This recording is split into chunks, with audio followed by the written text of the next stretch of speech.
Warning disclaimer: this story is a dramatized fictionalized retelling inspired by the life and mysterious death of American country singer Johnny Horton. While some historical details and names are real, the supernatural elements, dialogues, and events are created for entertainment purposes. The story explores paranormal themes, including premonitions, ghost sightings, and unexplained phenomena. Listener discretion is advised. This content is not intended to harm, defame, or disrespect the memory of Johnny Horton or any real individuals connected to him. Please treat the story as creative fiction. Johnny Horton's name still echoes through the halls of country music history, remembered for his emotionally charged ballads and deep, stirring voice. Born in 1925, Johnny grew up in the southern United States, a child of hardworking parents and southern gospel melodies. His fascination with music began early, but it wasn't until the mid-1950s that he finally found his rhythm in the booming world of honky-tonk and historical-themed country songs. His breakthrough came with hits like The Battle of New Orleans, North to Alaska, and Sink the Bismarck. But what most people didn't know, what remained behind closed doors, was Johnny's strange relationship with death, fate, and the paranormal. He wasn't like other singers of his time. Behind the smile and showbiz persona was a man haunted by the idea of destiny. Johnny had an eerie obsession with the idea that some people could predict their own deaths. He loved reading about dreams that came true, ghost stories, and supernatural signs. He would often say, half-jokingly, "If I go early, at least I saw it coming." His bandmates chalked it up to his creative mind. But those closest to him knew Johnny took such things seriously. In interviews, he often said his songs came to him in dreams, especially the darker ones. His fascination with history's great battles wasn't just patriotism or art. It was about mortality, about the thin line between life and death. He even told his wife, Billie Jean Jones, who had also been married to the late Hank Williams, that he believed he would die young, just like Hank. At the time, she thought it was just the echo of grief and fear. But Johnny had something else, something harder to explain, a sense. He claimed he could feel things before they happened. Not in dramatic visions or loud voices, but subtle pulls. A dream here, a shadow there. Sometimes, he would stop mid-conversation and stare off like he was hearing something from far away. It unnerved people, but Johnny never seemed afraid. Until the last year of his life. In 1959, during the peak of his fame, Johnny began to experience a strange shift in energy. Friends noticed he was quieter, more withdrawn between performances. He stopped drinking completely and began talking about religion and the afterlife more frequently. He told one friend, "I think I have just a little while left to make my mark." Again, it sounded poetic until it started to get specific. He began talking about a faceless man he saw in his dreams, tall, dressed in black, always standing at a crossroads or near a car. In every dream, Johnny was trying to run, but his legs felt like lead. Sometimes, he'd wake up gasping, drenched in sweat, claiming he heard someone whispering his name from the corner of the room. These dreams weren't just nightmares. They left him shaken, changed. He even began writing them down in a leather-bound notebook that he carried everywhere. One of the most disturbing entries, dated September 1960, simply read, "He's waiting. Middle of the road. Red light. I hear the crash." It was unlike anything else he had written. His handwriting was rushed and uneven. Something was clearly bothering him deeply. Despite this, Johnny kept performing. His fans never suspected that anything was wrong. On stage, he was magnetic, his voice strong, his presence larger than life. But off stage, he became more introspective, even paranoid. He refused to drive at night unless absolutely necessary, and he would often cancel road trips at the last minute due to bad feelings. His band thought he was being overly cautious. But in reality, Johnny Horton was terrified not of death itself, but of knowing it was coming. The feeling that it had already been decided, that it had been written in the stars or in his dreams. And yet, deep down, he couldn't stop chasing the truth. He needed to understand. Needed to know if he was cursed or chosen. That's why he kept performing, kept moving. Because maybe, just maybe, The music was the only thing keeping the shadows at bay. By early 1960, the unease that had shadowed Johnny Horton's dreams began creeping into his waking life. What started as occasional nightmares evolved into consistent, disturbing visions, always involving cars, roads, and a looming, faceless figure. Johnny began referring to it simply as him. When friends asked who he meant, he'd grow quiet, as if speaking it aloud would bring the figure closer. One evening in February, Johnny abruptly canceled a performance in New Orleans. His reason was vague: something doesn't feel right tonight. His manager was furious, but Johnny didn't budge. That night, a violent multi-car crash occurred on the very highway Johnny would have taken at the same time he would have been on the road. It wasn't fatal, but the coincidence shook him. It was too close. Too accurate. He began keeping more detailed records in his dream journal, hoping to make sense of it all. Each dream became more vivid, more prophetic. In one entry, he described standing on the shoulder of a dark highway. Fog drifted across the road, and headlights approached in the distance. As the vehicle neared, he recognized the faceless man behind the wheel. The man didn't slow down. Johnny tried to move, to run, but couldn't. Just before impact, he always woke up. Johnny's wife, Billie Jean, noticed the change in him. He was eating less, sleeping sporadically, and frequently left the bed in the middle of the night to sit outside alone. When she confronted him, he admitted he felt watched. "I don't know how to explain it," he told her, eyes wide and serious. "It's like something's counting down." Billie Jean tried to comfort him, suggesting he was overworked. But deep down, she felt it too: something was off. The dreams began bleeding into reality. One afternoon, while walking through a quiet street in Shreveport, Johnny froze. He claimed he saw the man from his dreams standing across the road. No face, just a silhouette in black, staring. When he blinked, the figure was gone. But the fear remained. He couldn't shake the feeling that time was running out. The people closest to him began to worry. His longtime bassist, Tommy Tomlinson, told others that Johnny was behaving more like a preacher than a musician, always talking about the afterlife, about signs, about the end. He started traveling with a Bible and was often seen reading passages backstage before shows. His conversation turned darker too. In a radio interview that summer, he was asked about his future plans. Johnny smiled slightly and said, "I just want to make the most of the time I have left." He began talking about his own funeral, what songs he wanted played, what he wanted people to say. His bandmates brushed it off as dark humor, but Billie Jean wasn't laughing. "He really believes he's not going to be here long," she confided to a friend. "And the worst part is, I'm starting to believe it too." Then came the most chilling dream of all. In October 1960, Johnny wrote about a faceless man standing in the middle of a desolate road. This time, Johnny wasn't a bystander, he was the driver. He saw himself behind the wheel of a white Cadillac, approaching the man under a blinking red light. As he tried to brake, the car wouldn't stop.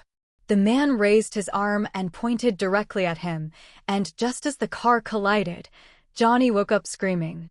According to Billie Jean, he was drenched in sweat, shaking violently. He refused to go back to sleep.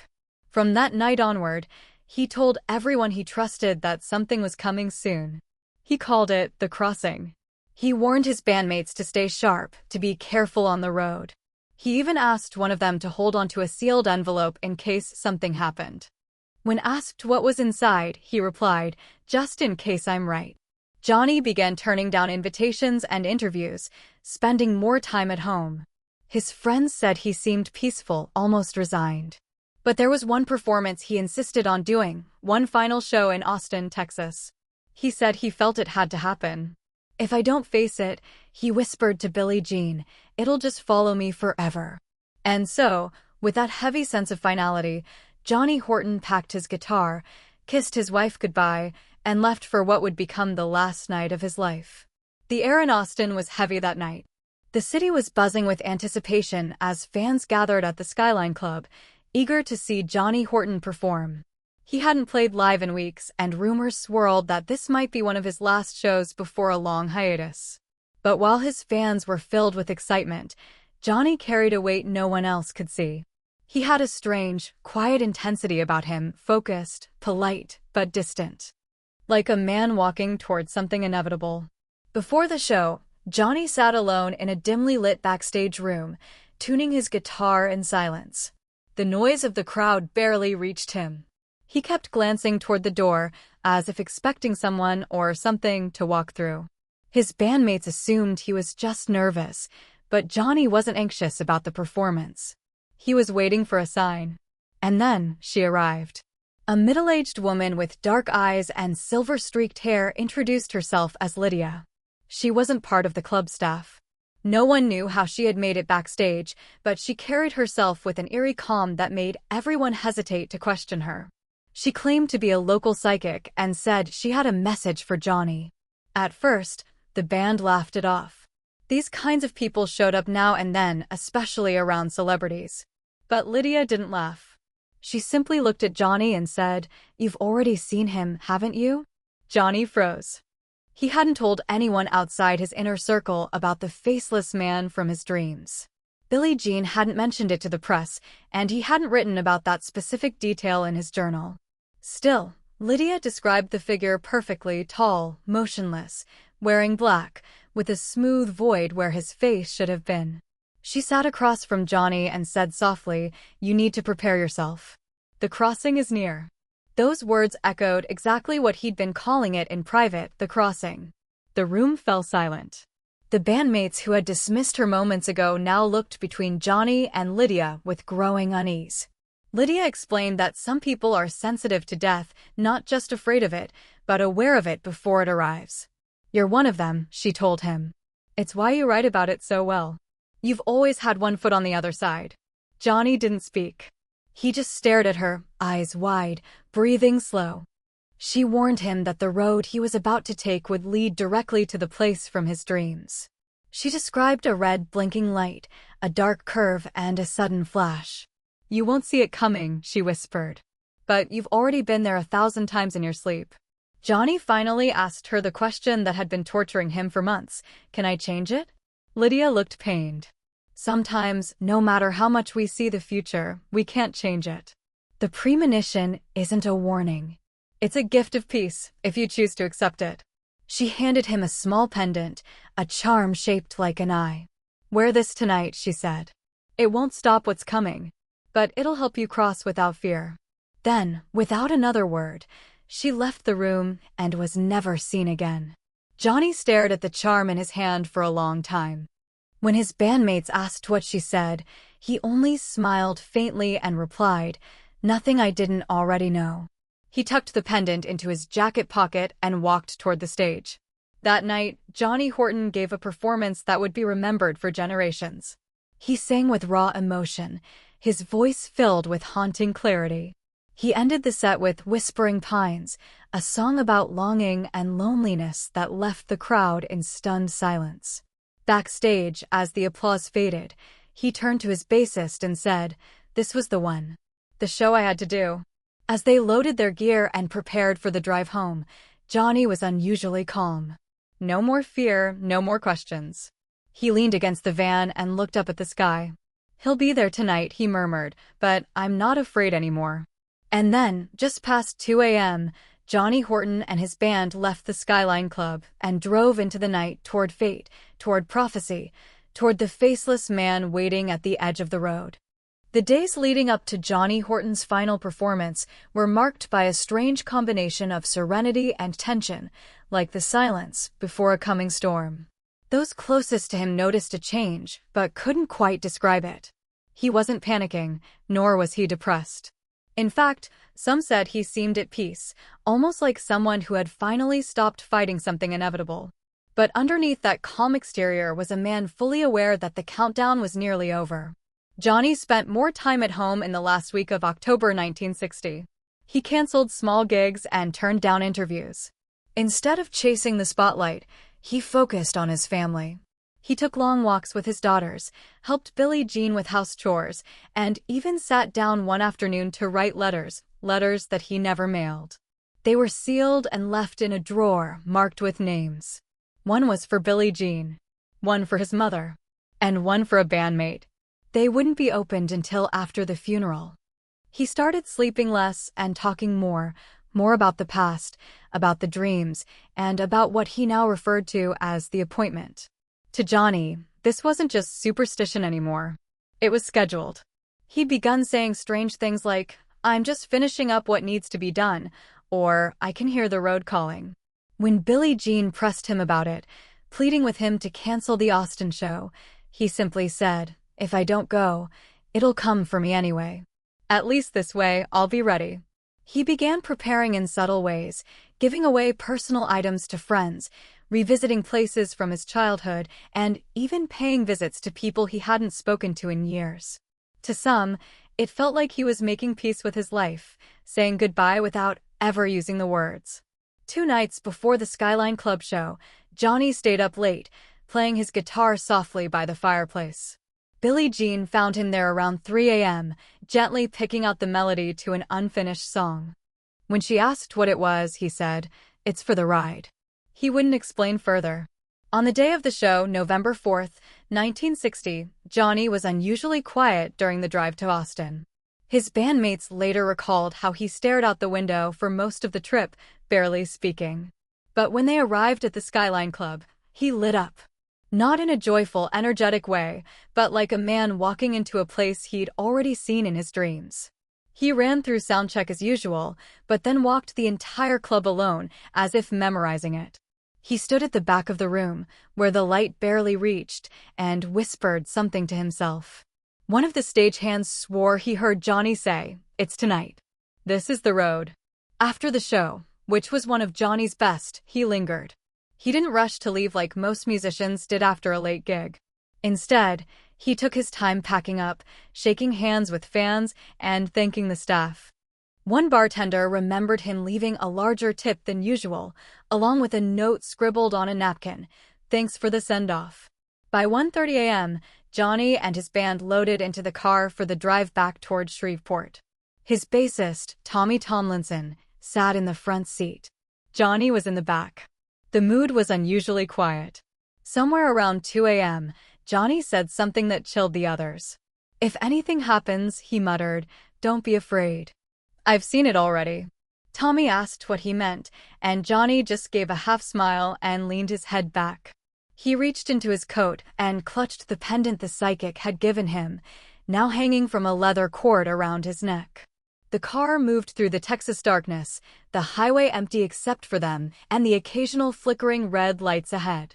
The road curved gently near Milano, Texas, a place Johnny had never been before, yet described in his journal weeks earlier.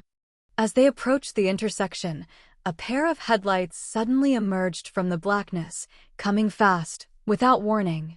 A drunk driver had run a red light, speeding directly into their path.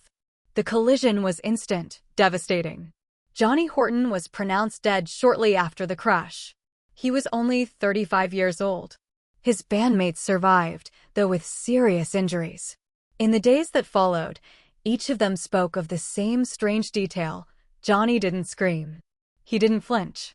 In the final second before impact, he looked almost calm. As if, in some inexplicable way, he knew it was exactly how it was meant to happen. The early morning hours of November 5th, 1960, were unusually cold for Texas. A low fog hung over the roads like a quiet warning. Johnny Horton and his band had just finished their late-night show at the Skyline Club in Austin and were heading home to Shreveport, Louisiana. The vehicle, a white Cadillac, moved steadily along the dark highway. There wasn't much conversation inside. The roads were empty, and the silence was thick.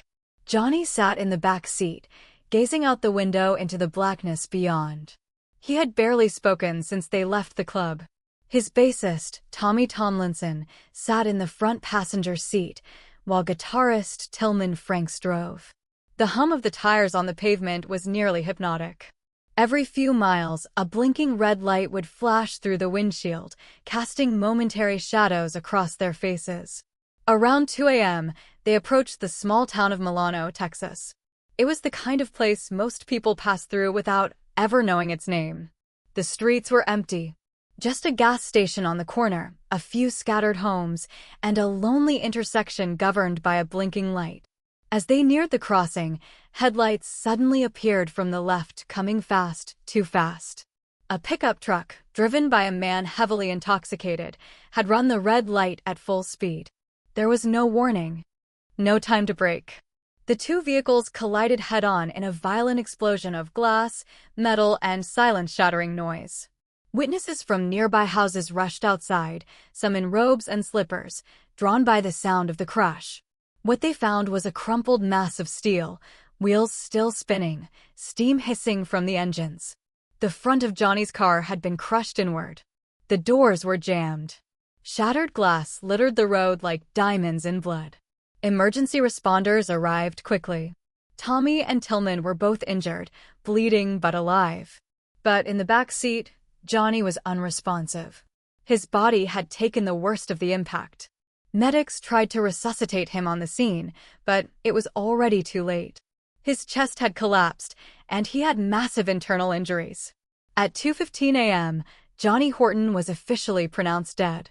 The news spread fast.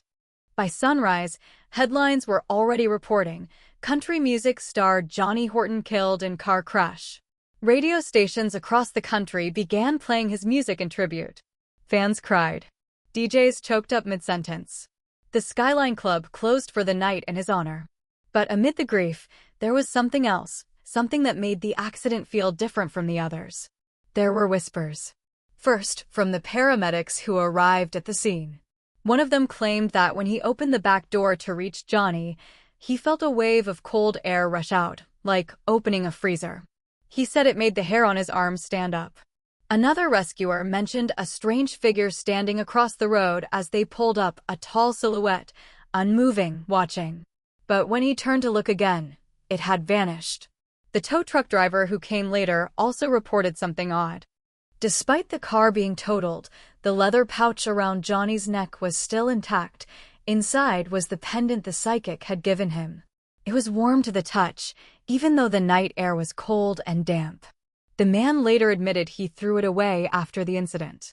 It just felt wrong, he said. Johnny's personal belongings were recovered and returned to his family. Among them was his dream journal. The final entry was dated just days before the accident. It read, "The blinking red light. The faceless man steps out. I don't feel fear this time. I feel ready." Billie Jean, heartbroken, read that line over and over. She knew, deep in her soul, that Johnny had known. He'd seen it coming, not just once, but many times. The accident wasn't a random tragedy. For him, it had always been waiting at the end of a long, winding road filled with music, visions, and fate. Even more unsettling were the rumors that began surfacing shortly after the funeral. People started claiming that Johnny's voice could still be heard humming in empty venues. Some fans visiting his grave reported strange electrical malfunctions, phones dying, cameras freezing, radios playing static followed by faint whispers of whispering pines. It seemed Johnny Horton hadn't fully left.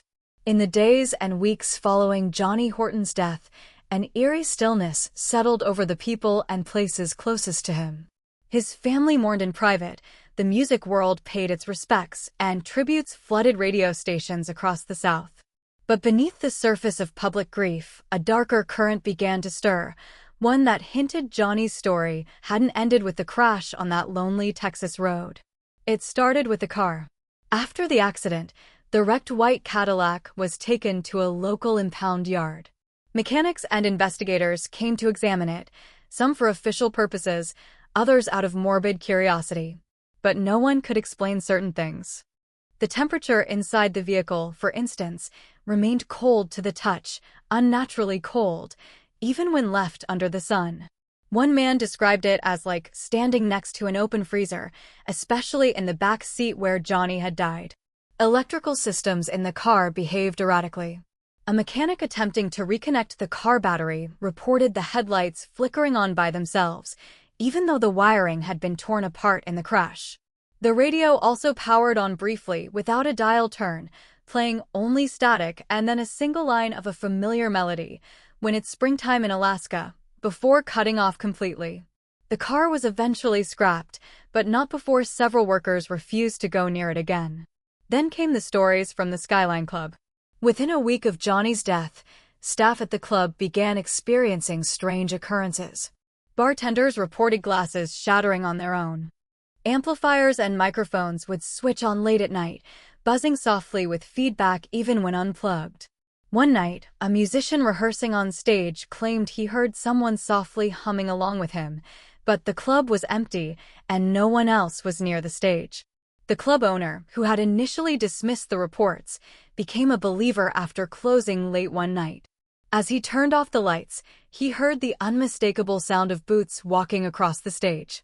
When he turned back to look, he found the microphone swaying gently, as if someone had just stepped away from it. He never stayed in the club alone again after that. At Johnny's home, Billie Jean and the children were also affected. Radios in the house would turn on at odd hours, always playing Johnny's songs. One night, Billie Jean heard his voice faintly singing "All for the Love of a Girl" from the living room, but when she went to look, the record player was unplugged. At first, she believed it was her grief playing tricks on her. But when her daughter woke up screaming about the man in Daddy's coat standing at the foot of her bed, Billie Jean began to question everything. The journal Johnny had kept, the one filled with dreams and warnings, was examined more closely. Inside, between the final pages, Billie Jean found something she hadn't noticed before, a torn piece of paper, folded into the back cover. It read, "If he shows up again, don't run. Just listen." She couldn't explain it, but something told her Johnny had written it not for himself, but for her. Fans began reporting sightings too. Some claimed they saw Johnny walking the side roads of Shreveport, always at dusk, wearing the same dark coat he'd worn on stage. One truck driver swore he picked up a hitchhiker outside Austin who looked exactly like Johnny, same hair, same voice. The man asked to be dropped off near the Skyline Club. When the driver turned to ask for directions, the seat was empty. Even stranger were the recordings.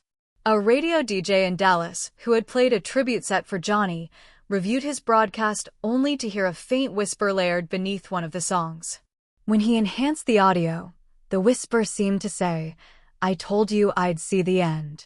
The audio clip was sent to a technician, who couldn't explain how the voice had appeared. The original track had no background vocals, and the studio was locked during the recording.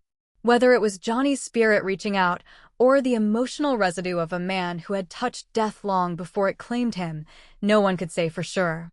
But one thing was certain, his presence was still felt. Johnny Horton had always said he believed in fate, in signs, in warnings that come through dreams. In the end, it seemed, he hadn't just seen his death coming. He'd left a trail behind, one that blurred the line between life and afterlife, between coincidence and something far more chilling. Years passed, but the strange occurrences tied to Johnny Horton's death never truly faded. In fact, for many, the supernatural signs only intensified, expanding beyond the Skyline Club or the wrecked Cadillac to follow his memory wherever his music was played, wherever his name was spoken. As time etched Horton's songs into the fabric of American country music, whispers of his ghostly presence grew louder, turning him from a tragic legend into a lingering spirit. The Skyline Club, forever linked to that final performance, became a magnet for the curious and the sensitive. Musicians who booked gigs there reported eerie sensations, sudden cold spots near the stage, strings snapping on instruments that had just been tuned, and unexplained feedback humming through the speakers, almost like someone trying to break through the static. One rising artist claimed that while sound-checking a cover of Whispering Pines, his amp blew out mid-chorus. When the crew investigated, they found no technical issues. That night, a shadow was seen standing in the rear of the room long after the club had closed. The man who spotted it swore it looked just like Horton, broad shoulders, slicked hair, and the silhouette of a guitar strapped over his back. Staff eventually stopped denying it. A few embraced the idea that Johnny had never left. They kept a picture of him near the stage with a candle that was mysteriously found lit one morning, though no one had touched it in weeks. Outside the club, fans who visited Johnny's grave in Shreveport told their own stories. Some said their phones died the moment they stepped near the tombstone, only to turn back on once they left. Others described hearing faint music playing from no source at all, especially late at night. There were even reports of a man, dressed like an old-time country singer, seen walking between graves just before sunrise, vanishing behind trees without a sound. Even his former home became a focal point for unexplained activity. Billie Jean moved out a few years after Johnny's death, unable to endure the constant reminders. But the new owners soon contacted her, asking strange questions. Did Johnny ever record himself in the house? Was there a reason the lights in his former bedroom flickered at 2:15 a.m. every night, the exact time of the crash? They had also found a hidden compartment beneath the floorboards of his music room, where a dusty tape recorder was discovered. The tape inside played only static, until a faint voice emerged, whispering, "Tell them I knew." Whether real or imagined, the stories spread quickly through the music community. Other country stars who had known Johnny began sharing their own accounts, dreams of him warning them to slow down on certain roads, or seeing his reflection behind them during late-night rehearsals. Some even said they felt followed after playing his songs live.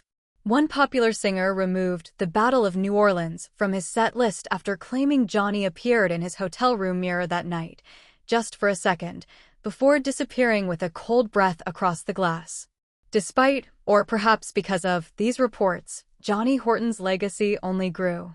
He wasn't just remembered as the man who sang about history, he became a piece of it himself. A voice from beyond, a ghost who saw the future and tried to warn others through his songs. His music became more than entertainment, it became a map. Fans and researchers alike began dissecting his lyrics, looking for clues in hindsight. In "I'm Ready, If You're Willing," they pointed to the line, "I'll go where you go, through fire and snow," interpreting it as symbolic of his acceptance of death. In "Johnny Reb," some claimed his passionate tribute to soldiers lost in battle reflected not just historical empathy, but personal foresight, a longing for peace before the war within him even began. And through it all, his influence endured. Younger artists cited him as an inspiration, not just for his music, but for his vulnerability, for daring to confront fate head-on. Radio tributes continued year after year, always ending with the same haunting tracks that once made audiences cheer and now made them shiver. In a genre often grounded in heartbreak and real-life struggle, Johnny Horton stood apart. He didn't just sing about tragedy, he lived it, dreamed it, and, somehow, walked straight into it with his eyes wide open. Whether spirit or legend, his presence continues to haunt the places he loved, the people who loved him, and the roads that echo his final journey. Johnny Horton's story defies easy explanation. For decades, fans, friends, skeptics, and believers have wrestled with the same question. Did Johnny's tragic end fulfill a chilling prophecy, or was it merely the product of circumstance, a dark coincidence that happened to mirror his deepest fears? Was it fate written in the stars, or a self-fulfilling curse born from obsession? To understand the full scope, we have to look beyond just the eerie events. Johnny wasn't just a man who feared death, he was a man who spoke to it, who stared it down in dreams and lyrics, who carried a strange awareness of his own mortality like a second skin. It was in his eyes, his words, even his silences. Close friends like Tillman Franks recalled how often Johnny spoke of not living long, of knowing he would go before his time. It wasn't dramatic flair, it was a quiet certainty that seemed to grow stronger with each passing month. And then there's the crash itself. A drunk driver. A lonely stretch of road. A Cadillac mangled beyond recognition. On the surface, it's an all-too-common American tragedy, one that could be explained with statistics and probability. But when you pull back and consider the timing, the place, the eerie premonitions, and the spiritual warnings, the lines begin to blur. Logic falters. Patterns emerge. Johnny was a man deeply rooted in spirituality and superstition. He believed in dreams. He believed in signs. And above all, he believed in destiny, both the kind written by God and the kind whispered by ghosts. He lived with one foot in the present and one in the past, often drawing upon the tragedies of history to craft his most powerful ballads. But in doing so, did he somehow invite the same forces of doom upon himself? Some believe that Horton's connection to the supernatural went beyond fear, it bordered on psychic sensitivity. That perhaps he wasn't just dreaming of his death, he was receiving it, bit by bit, from something he couldn't explain. Maybe he didn't die because he feared it. Maybe he feared it because he already knew. And what about Billie Jean? A woman married first to Hank Williams, then Johnny Horton, two talented, troubled men who both died in their prime, under strikingly similar circumstances. Some called her cursed. Others called her the Black Widow of country music. But to her credit, Billie Jean never spoke ill of the rumors. She carried the weight of both deaths with quiet grace, refusing to indulge the sensationalism that surrounded her life. Perhaps she knew, better than anyone, that some truths are too painful or too terrifying to speak aloud. The aftermath of Johnny's death created a ripple that extended far beyond his family. The Skyline Club, his grave, his music, even the Cadillac wreckage, each became shrines in their own way. Places people visited not just to honor a legend, but to feel the chill of something bigger, something beyond. His ghost, whether real or symbolic, became a permanent part of his story. And with every passing year, more people came forward with stories, unexplained chills, flickering lights, a song playing on the radio at the perfect, or worst, moment. So, was it fate? Was Johnny Horton destined to die young, destined to haunt the very places he once graced with music and laughter? Or did his own obsession with death bend reality just enough to pull it toward him? Or perhaps the answer lies somewhere in between, where belief shapes reality, and the veil between this world and the next thins for those who dare to look too closely. In the end, Johnny Horton remains more than a musician. He's a ghost story. A warning. A voice that echoes from the past, carried on a tune both beautiful and unsettling. And every time one of his records plays, every time North to Alaska or Whispering Pines flows through the air, it's as if he returns, just for a moment, to remind us that sometimes the dead don't stay gone. They linger. They warn. And sometimes they sing. 94.